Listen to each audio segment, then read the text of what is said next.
नमस्कार मित्रांनो, आजच्या कथेचं नाव आहे 31 डिसेंबरची ती भयंकर रात्र.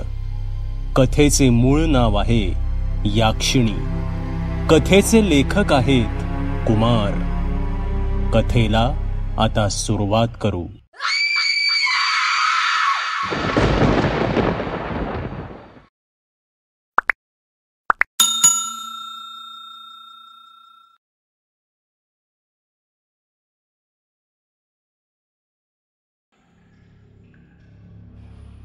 अरे यार, लवकर चला, अंधार पडला तर दिसणार नाही. एक तर तिकडे सगळं जंगल पसरलंय आणि त्यात आज पोलिसांचा ससेमिरा सुद्धा मागे लागायची शक्यता आहे. एक कॉलेजमधील तरुण युवक आपल्या हातामधील पिशव्या सांभाळत म्हणाला, बाबांनो, त्या बाटल्या आणि चकणा घेऊन आला आहात ना? नाही म्हणजे तिकडे त्या जंगलात काहीच मिळणार नाही ना, आणि परत एवढ्या बाहेर येणं शक्य होणार नाही. दुसरा युवक मागे पाहत म्हणाला, हो, नाहीतर काय, आणि माझं घर तिथून थोडं जवळ आहे म्हणून मी काही माघारी जाणार नाही. तिसरा युवक हसत म्हणाला, तुला कुणी नाही पाठवणार परत. तुझ्या बाबांनी तुला पाहिलं तर बाटली डोक्यात फोडतील. चौथा युवक म्हणाला आणि सर्व हसू लागले. प्रितेश, नारायण, राहुल आणि कमलेश हे चौघे शाळा आणि कॉलेज पासूनचे मित्र. सर्व गोरेगाव मधील आरे कॉलनी विभागामध्ये राहणारे होते. आरे कॉलनी म्हणजे आजूबाजूला घनदाट जंगल आणि मध्ये घरे असे काहीसे समीकरण होते. 31 डिसेंबरची पार्टी करायची, पण घरच्यांना सांगायचं नाही असं ठरवून आणि घरच्यांना एकमेकांच्या घरी जातोय आणि रात्री तिकडेच थांबणार आहे अशी बतावणी करून ते सगळे जंगलात पार्टी करण्यासाठी आले होते. यार, तुझी ही आयडिया आहे ना, कधीतरी आपल्याला मारणारे. पायाखाली येणारा पाचोळा तुडवत नारायण म्हणाला, आता काय झालं? नाही म्हणजे आज दारू आपल्या सर्वांना प्यायची होती, बरोबर? मग आता नाटकं कशाला? प्रितेश म्हणाला, अरे दारू प्यायची होती, पण इकडे जंगलात येऊन नाही. एक तर तिथे ना दिवा असणार ना चांगली जागा. बसा तिकडे मातीमध्ये मच्छरांसोबत. आणि बिबट्या आला तर? भाई, मला तर आत्ताच भीतीनं कापरे भरलेत. राहुल घाबरत म्हणाला. तुम्ही काही काळजी करू नका, कारण जर प्रितेशने प्लॅन केला आहे म्हणजे नक्कीच काहीतरी विचार करून केला असणार. काय रे प्रितेश? कमलेशनं विचारलं. नाहीतर काय, ह्यांना फक्त दारू प्यायची माहित आहे, पण मी प्लॅन करून दारू पितो. कसे ते आता समजेल तुम्हाला. असे बोलून प्रितेश पुढे चालू लागला. ते सर्व घनदाट जंगलातून चालत होते. काहीच वेळात ते एके ठिकाणी येऊन पोचले. तिथे एक तंबू आणि शेकोटीचं सामान ठेवलं होतं. भाई, अरे ही सोय कधी केलीस? म्हणजे भारीच काम झालं की. फुल कॅम्प फायर आणि दारू, वाह, क्या बात है. खुश होऊन राहुल म्हणाला, अरे करावं लागतं मित्रांसाठी. बरं, ते जाऊ द्या, चला सुरुवात करू. तसे पण आता 11 वाजले आहेत आणि 12 वाजता नवीन वर्ष सुरू होईल, ज्यामध्ये मी संकल्प केलाय की दारू पिणार नाही. त्यामुळे जे काही आहे ते आत्ताच होऊन जाऊ दे. प्रितेश लाकडे गोळा करत म्हणाला. संकल्प आणि तू? ठीक आहे, हे पण पाहू. असे बोलून सर्वांनी कामे वाटून घेतली आणि 15 मिनिटांनंतर बाटल्या उघडल्या गेल्या. चिअर्स असे करून पहिला जळजळीत घोट घशाखाली उतरवला. 12 वाजेपर्यंत त्यांच्यामध्ये दारूचा अंमल वाढला होता. नववर्षाच्या शुभेच्छा देऊन ते रात्री तिकडे झोपी गेले. गार वारा आणि दारूची नशा ह्याने त्यांना कधी झोप लागली समजलं नाही. झोपलास का? हे बघ, मी आले आहे तुला भेटायला आणि तू झोपलायस? एक नाजूक आवाज प्रितेशच्या कानावर पडला. प्रितेशने आपले डोळे उघडले आणि समोर पाहिलं तर एक अद्भुत सौंदर्य लाभलेली लावण्यवती उभी होती. तिच्या चेहऱ्यावर तेज होतं. तिचे लांब सडक काळे केस, तिच्या नाजूक भुवया आणि त्यावर तिचे ते मधोष करणारे डोळे, चाफेकळी नाक, गुलाबासारखे लाल ओठ, मोत्यासारखे शुभ्र दात. तिला पाहून अगदी कोणीही प्रेमात पडेल अशी ती होती. अंधारात सुद्धा तिचा चेहरा स्पष्ट दिसत होता. तिने प्रितेशला खुणावलं आणि स्वतःच्या मागे येण्यास सांगितलं. प्रितेश तिचे सौंदर्य पाहून भारावून गेला होता. न कळत तो उठला आणि तिच्या मागे चालू लागला. काही अंतर पार केल्यावर अचानक प्रितेशचा हात कोणीतरी मागून पकडला आणि खेचला. अरे बेवड्या, कुठे निघालायस अंधारात? मागून नारायणने आवाज दिला. तसे प्रितेश भानावर आला. तो कॅम्प पासून खूप लांब आला होता. त्याने आजूबाजूला पाहिलं. गडद काळा कुट्ट अंधार पसरला होता. अरे झेपत नाही तर पिता कशाला? बरं, मी बाथरूमसाठी उठलो आणि तू मला इकडे जाताना दिसलास, नाहीतर समजलं सुद्धा नसतं की तू कुठे गायब झाला आहेस ते. इकडे बिबट्या फिरतात माहित नाही का तुला? नारायण चिडून म्हणाला. अरे ती मुलगी कुठे? प्रितेशने आजूबाजूला पाहत विचारलं. मुलगी? कोणती मुलगी? आश्चर्यानं नारायणनं विचारलं. अरे आत्ता एक मुलगी होती जिच्या मागे मी इथपर्यंत आलो. कुठे गेली ती? आत्ता तर तू येण्याआधी इकडेच होती. प्रितेश आजूबाजूला पाहत म्हणाला. हे बघ भाऊ, तुला ना जास्त झालीये, त्यामुळे तुला इकडे मुलगी आणि बाकी सर्व भास होत आहेत. तू चल, परत चल बघू. नारायण जवळजवळ प्रितेशला ओढतच म्हणाला. नाही रे, ती इकडेच होती. खूप सुंदर होती दिसायला आणि ती मला बोलवत होती, प्रितेशने पुन्हा सांगितले. त्याचे पुढचे काही न ऐकता नारायण त्याला कॅम्पच्या ठिकाणी घेऊन गेला आणि जबरदस्ती त्याला झोपवले. सकाळी सर्व आपापल्या घरी निघून गेले. पण जेव्हा ते निघाले तेव्हा ते चौघे नव्हते. प्रितेश घरी आला. कॉलेजला जायचं म्हणून तयारी करू लागला. बाथरूममध्ये आंघोळ करत असताना त्याला डावीकडे कोणीतरी उभे राहून त्याला पाहत आहे असा भास झाला. तसे त्याने झटकन आपली मान डावीकडे वळवली, पण तिकडे त्याला कोणीच दिसलं नाही. काल दिसलेली ती तरुणी कोण असेल? आणि काल ती आपल्याला खरंच दिसली की दारूच्या नशेमध्ये झालेला भास होता तो? ह्या विचारांच्या फेऱ्यात तो अडकलेला असतानाच अचानक त्याच्या कानाजवळ एक मधाळ आवाज आला. तो भास नव्हता, ते सत्य होतं. आणि तुला हवं असेल तर आज रात्री पुन्हा तिकडे येऊन खात्री करून घे. प्रितेश दचकला आणि आजूबाजूला पाहू लागला, पण त्याला आजूबाजूला कोणीच दिसलं नाही. कदाचित पुन्हा भास झाला असेच त्याला वाटले. प्रितेश कॉलेजला जायची तयारी करत असतानाच वह्या ठेवण्यासाठी त्याने त्याची बॅग उघडली आणि आश्चर्याने त्याचे तोंड उघडेच राहिले. त्याच्या बॅगेमध्ये लाल गुलाबांच्या पाकळ्या पसरल्या होत्या आणि एक चिठ्ठी होती ज्यात लिहिलं होतं, कालच्या ठिकाणी भेट. तो जे काही पाहत होता त्यावर त्याचा अजिबात विश्वास बसत नव्हता.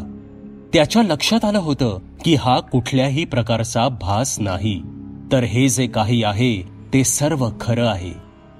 प्रितेश कॉलेजला गेला, पण त्याचे मन तिकडे लागत नव्हते. त्याला ओढ लागली होती ती रात्र कधी होते आणि मी तिला परत कधी पाहतो आहे ह्याची. हळूहळू दिवस मावळतीला लागला आणि प्रितेशची त्या जागेविषयीची ओढ वाढू लागली. रात्री साधारण 11 वाजता सगळीकडे निजानीज झाली आणि साधारण 11:30च्या सुमारास प्रितेश दबक्या पावलांनी बाहेर पडला.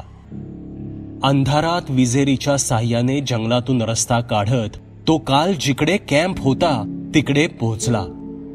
तिकडे पोहोचताच त्याला दिसले की एक स्त्री त्याच्याकडे पाठ करून बसली आहे. तिने शुभ्र वस्त्र परिधान केलं होतं. तिचे हवेत उडणारे मुलायम केस पाहून प्रितेश संमोहल्यासारखा तिच्या दिशेने आकर्षित झाला आणि तिच्या दिशेने पावले टाकू लागला. तो तिच्यापासून साधारण 4 पावले दूर असताना ती हसली आणि म्हणाली, उशीर केलास येण्यासाठी, मी कधीची तुझी वाट पाहत होते. तिचे ते मधुर बोलणे ऐकून प्रितेश अजूनच तिच्या दिशेने आकर्षला गेला आणि तिच्या शेजारी जाऊन बसला. तिचा चेहरा अंधारात सुद्धा तेजाने चमकत होता. तू कोण आहेस? म्हणजे मी तुझ्या एवढे मनमोहक सौंदर्य आजपर्यंत कुठेच पाहिलेलं नाही, प्रितेश तिच्याकडे पाहत म्हणाला. त्याच्या प्रश्नावर ती नाजूक हसली.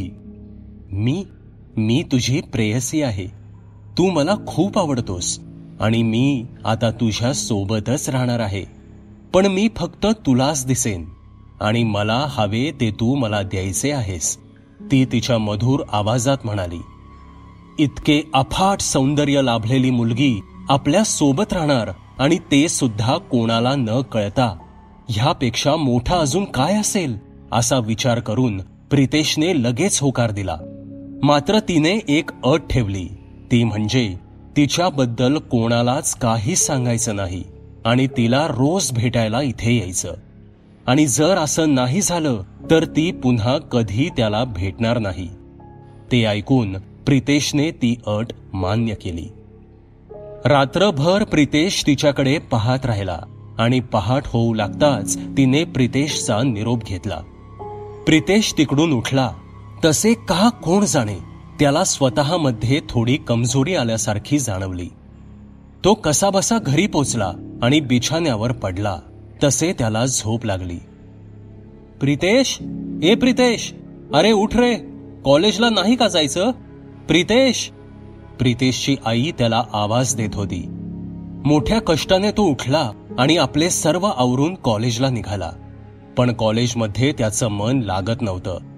त्याला रात्रीची आणि तिची ओढ लागली होती. तिच्या सोबत मिळालेला रात्रीचा सहवास त्याला हवा हवासा वाटू लागला होता. कसे तरी कॉलेज करून तो घरी आला. कदाचित कालच्या जागरणाने आपल्याला थकवा आला असेल असा विचार करून तो झोपी गेला. संध्याकाळ तशी नॉर्मल गेली. अभ्यास आणि टीव्ही पाहत तो वेळ मोजत होता. आज पुन्हा ती त्याच ठिकाणी भेटणार ह्याचे त्याला अप्रूप होते. रात्री पुन्हा 11 वाजता तो तिला भेटायला निघाला आणि ती त्याला पुन्हा त्याच ठिकाणी भेटली. तिला पाहिल्यानंतर त्याला काय होतं ह्याचे भान प्रितेशला राहतच नव्हतं. असेच 8 दिवस झाले. प्रितेशची तब्येत आता खालावत चालली होती. त्याचे व्यायाम करून कमवलेले शरीर हळूहळू कृश होऊ लागले होते. त्याचे गाल आतमध्ये धसले होते. डोळे खोल गेले होते. चेहरा पूर्ण सुकून गेला होता. आता त्याचे कॉलेजला जाणे सुद्धा बंद झाले होते. उभे राहण्या एवढी सुद्धा ताकद त्याच्यामध्ये राहिली नव्हती. कधी कधी अचानक रात्रीचा तो ओरडत उठे. चालता येत नसताना सुद्धा रांगत धडपडत तो बाहेर जाण्याचा प्रयत्न करायचा. त्याच्यात अचानक झालेला हा बदल पाहून प्रितेशच्या आई वडिलांना काळजी वाटू लागली होती. प्रितेशला डॉक्टरांकडे नेण्यात आलं. सर्व टेस्ट झाल्या, पण सर्व टेस्ट नॉर्मल आल्या. प्रितेशला काय झालं होतं हे डॉक्टर किंवा त्याच्या घरच्यांना सुद्धा समजत नव्हतं. तो नेहमी एकच गोष्ट बोलायचा, आई मला जाऊ दे, मला तिला भेटायचंय, आई मला जाऊ दे. एवढे बोलून तो रडायला लागायचा. त्याच्या आई वडिलांना तो जे काही बोलत होता त्याबद्दल काहीच समजत नव्हतं.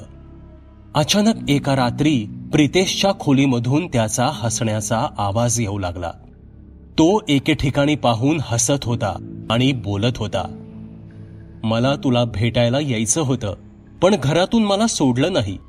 बरं झालं तू इथे आलीस मला भेटायला. प्रितेशचा आवाज ऐकून त्याची आई त्याच्या रूमजवळ गेली आणि दाराला कान लावून ऐकू लागली. आतमधून प्रितेशच्या बोलण्याचा आवाज ऐकू येत होता. तिने दरवाजा हलकासा बाजूला केला आणि आत डोकावलं आणि आतमध्ये जे काही दृश्य तिने पाहिलं ते पाहून तिच्या पायाखालची जमीनच सरकली. एक थंड भीतीची लाट तिच्या पाठीच्या मणक्यातून सळसळत गेली. प्रितेशच्या बेडजवळ एक काळी सावली उभी होती.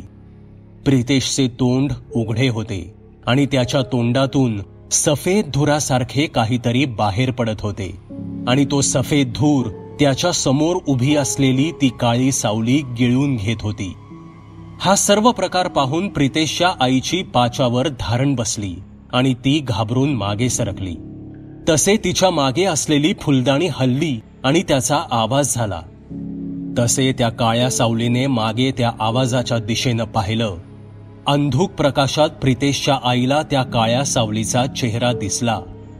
तिला चेहरा असा नव्हताच. सपाट असे काहीसे चेहऱ्यासारखं होतं. तिला ना डोळे ना नाक होतं, ना ओठ होते. फक्त एक काळा जबडा दिसत होता.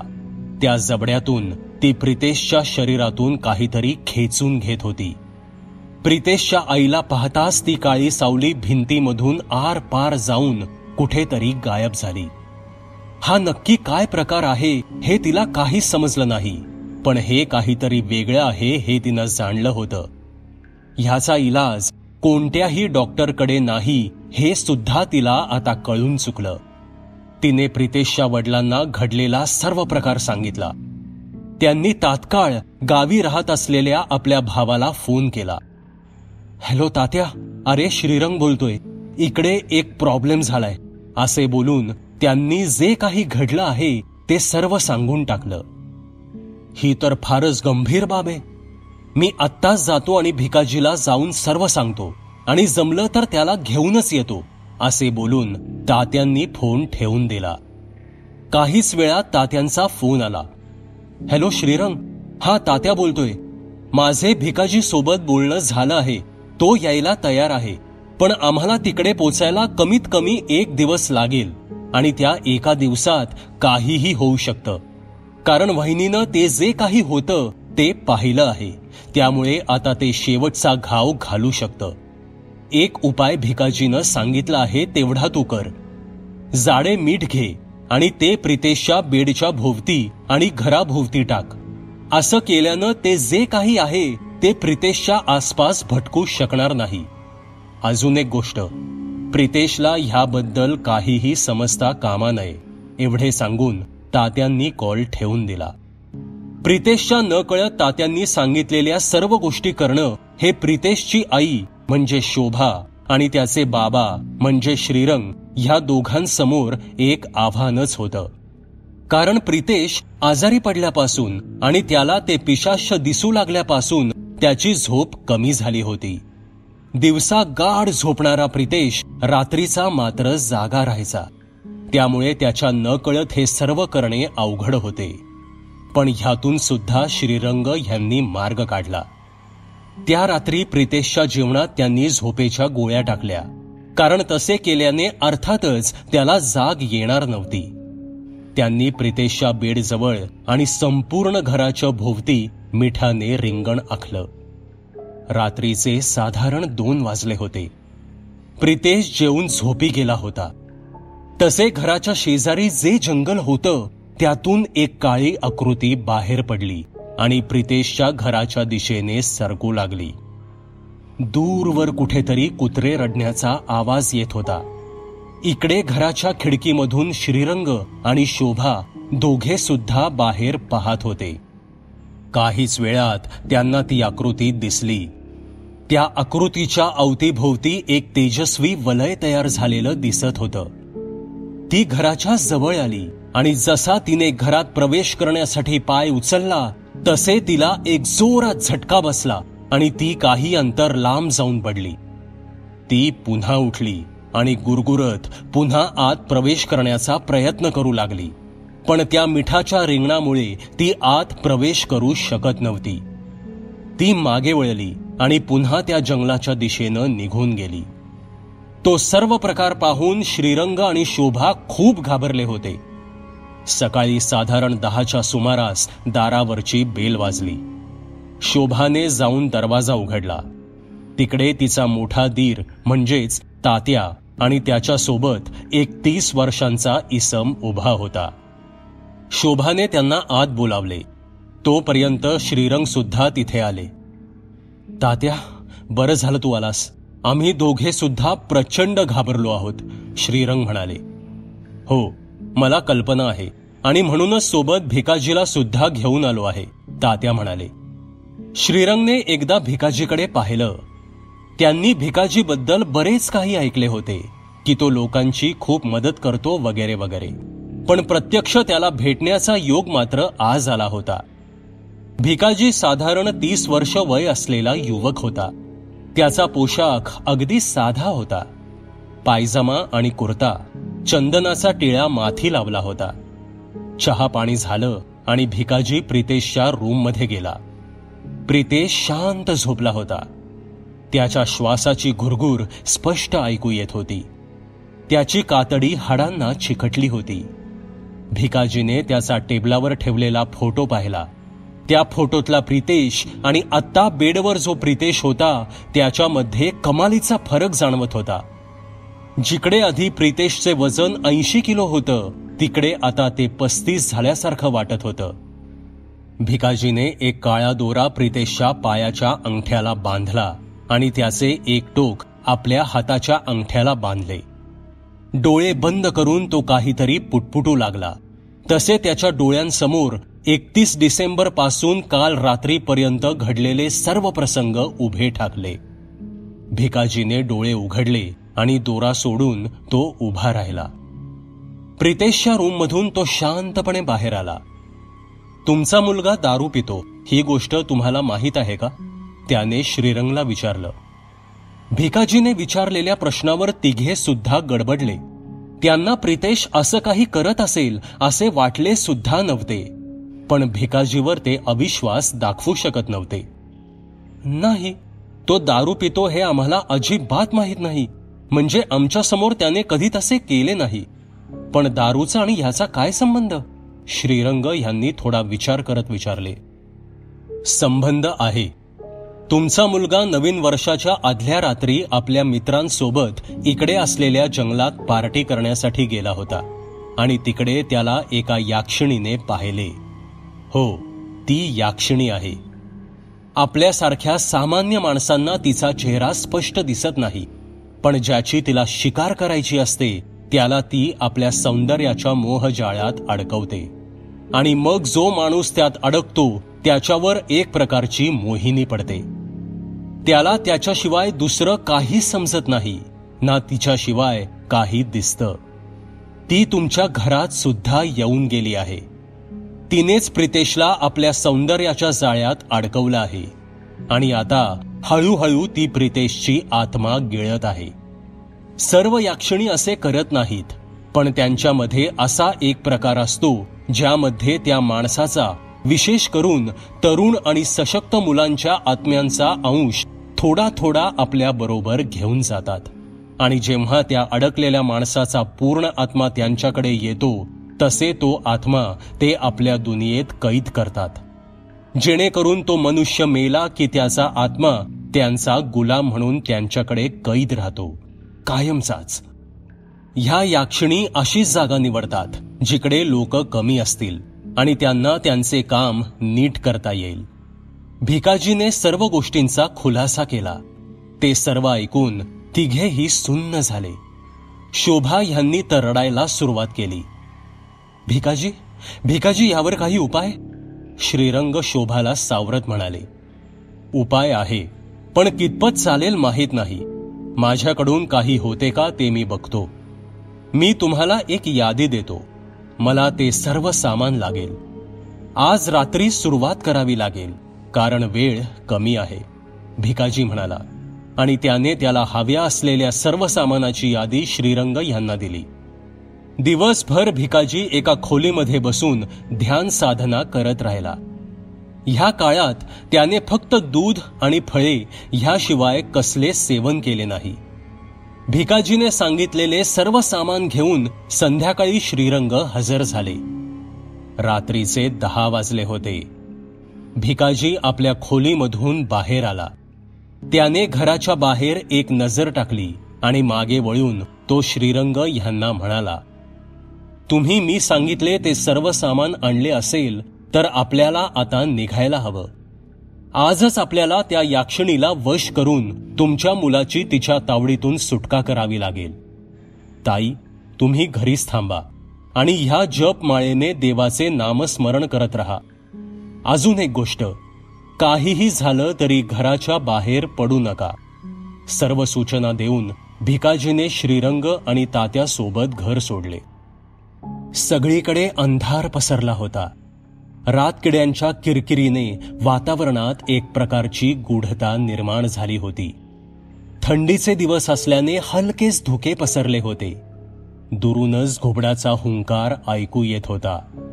काहीच वेळात जिकडे त्या मुलांनी कॅम्प केला होता तिथपर्यंत ते सर्व पोचले. तिकडे थोडी मोकळी जागा आणि काही जळालेली लाकडे त्यांना दिसली. आपल्या शक्तीने भिकाजीने जे पाहिले होते ती जागा आणि आत्ता जी जागा तो पाहत होता ती एक सारखीच होती. ह्याचा अर्थ ते त्याच जागेवर पोचले होते जिकडे पहिल्यांदा ती याक्षिणी प्रितेशला दिसली होती. भिकाजीने आपल्या खिशातून एक लिंबू काढले आणि ते तो त्या जागेवर फिरवू लागला. त्या जागेपासून साधारण 5 पावले पुढे गेल्यावर त्याच्या हातातील लिंबू आपला रंग बदलू लागले. पिवळे लिंबू हळूहळू लाल आणि मग काळे पडू लागले. भिकाजी थोडा हसला आणि पुन्हा मागे आला. हे पहा, इकडे त्या याक्षिणीला बंदिस्त करून बाटलीमध्ये कैद करून ठेवले होते आणि हे काम कोणत्या तरी महापुरुषांनी खूप वर्षांपूर्वी केले होते. त्या काळी इकडे खूप घनदाट जंगल होतं. माणसांचा वावर नसल्यातच जमा होता आणि म्हणूनच तिला इकडे गाडले गेले होते. हळूहळू लोकसंख्या वाढू लागली आणि इकडचे जंगल कमी होऊ लागले, कारण घर बनवण्यासाठी माणसे झाडे तोडू लागले. अशाच घडामोडी घडत असताना ती गाडलेली बाटली जमिनीतून वर आली आणि ही मुले जेव्हा इकडे आली होती तेव्हा ती बाटली प्रितेशच्या पायाखाली येऊन फुटली. जशी बाटली फुटली त्यातील याक्षिणी बाहेर आली आणि अर्थातच तिला सर्वात आधी प्रितेशच दिसल्याने प्रितेशच्याच मागे लागली. तिला तिच्यासाठी एका गुलामाची आवश्यकता होती, जो तिच्या सर्व गरजा पूर्ण करेल. पण इतकी वर्ष त्या बाटलीत बंद असल्याने ती अशक्त होती. तिला तिची ताकद पुन्हा मिळवून प्रितेशला गुलाम करायचे होते आणि म्हणून ती हळूहळू प्रितेशचा आत्मा घेऊन जात होती. भिकाजीने सर्व सांगितले आणि ते ऐकून त्या दोघांची भीतीने गाळण उडाली. मग आता ह्यावर उपाय काय? तात्याने थोडे घाबरत विचारले.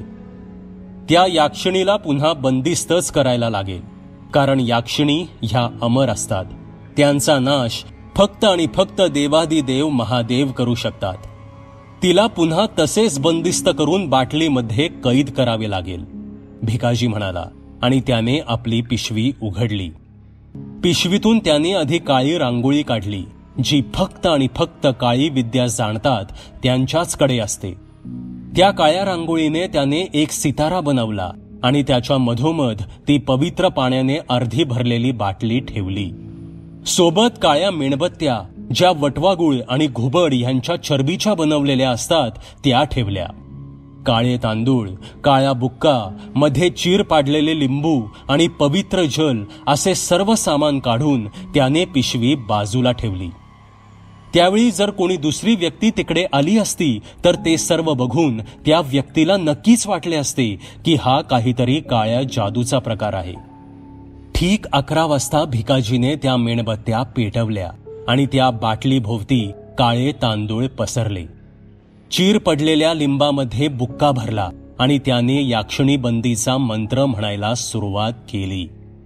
काही वेळ गेला तसे एक काळी सावली जमिनीतून वरच्या बाजूने प्रकट झाली. बंद करते, जे काही सुरू केलं आहेस ते आत्ताच्या आत्ता बंद कर, नाहीतर परिणाम चांगले होणार नाहीत. एक जाडा भरडा आवाज वातावरणात घुमला. तो आवाज ऐकून तात्या आणि श्रीरंग भीतीने कापू लागले, पण भिकाजीवर त्याचा कोणताच परिणाम होत नव्हता. त्याने आपले काम शांतपणे सुरूच ठेवले. पुन्हा एकदा तोच जाडा भरडा आवाज आला. सांगितलेलं समजत नाही का? बंद कर म्हणून. पण भिकाजी काही थांबत नव्हता. त्याने मंत्र सुरूच ठेवले. तीच काळी आकृती त्यांच्या समोर आली. तिला चेहरा नव्हता. तोंडाच्या जागी एक मोठा गोल होता. जशी ती समोर आली तसे भिकाजीने मंत्रांचे उच्चारण वाढवले आणि हातामध्ये ते पवित्र जल घेतले आणि त्या समोरच्या आकृतीवर शिंपडले. तसे ती आकृती जोरात किंचाळू लागली. तिने भिकाजीवर हल्ला करण्याचा प्रयत्न केला, पण तिला त्या रिंगणात प्रवेश करता येत नव्हता. भिकाजीने मंत्रासोबत पवित्र पाण्याचा मारा सुरूच ठेवला.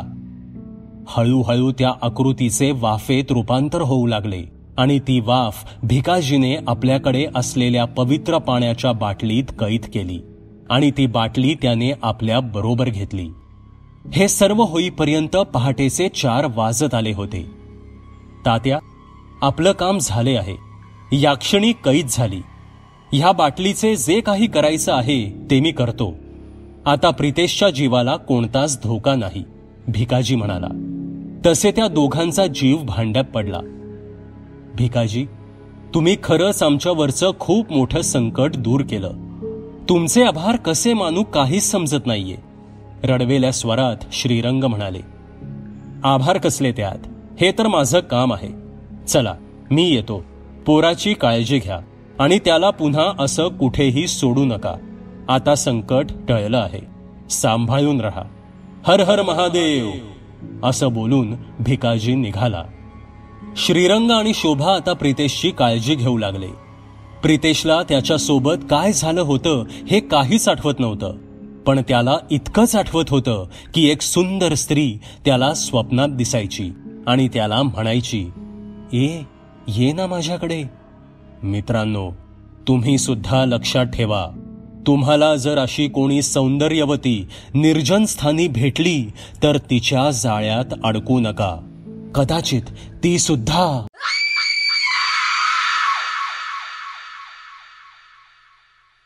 मित्रांनो, तुम्हाला ही कथा कशी वाटली ते कॉमेंटमध्ये नक्की सांगा.